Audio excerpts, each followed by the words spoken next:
Higit 100 pamilya inilikas sa Barangay Rojas sa Quezon City dahil sa pag-ulang dala ng Bagyong Christine. Si Mary Ann Bastasa ng Radyo Pilipinas para sa Balitang Pambansa. Mary.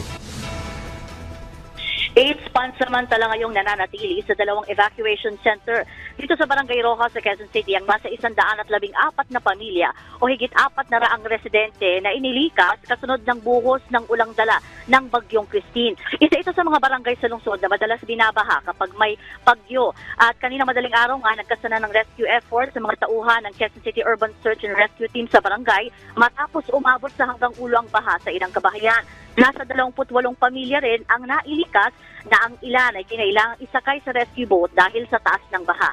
Ayon naman sa mga tauhan ng barangay, hindi na naging pahirapan ang pag-rescue sa mga residente dahil kahapon pa nagsasagawa ng preemptive evacuation ang Quezon City Local Government.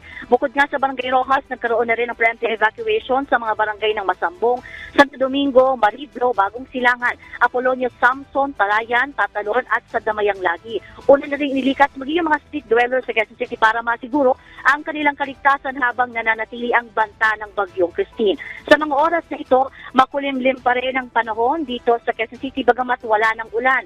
Inikot din natin kanina ang ilang kalsadang sakop ng Barangay Rojas at Araneta Avenue na humupa na rin ang baha. Mula sa Radyo Pilipinas, ito si Mary Ann Bastasa para sa Balitang Pambansa. Maraming salamat, Mary Ann Bastasa.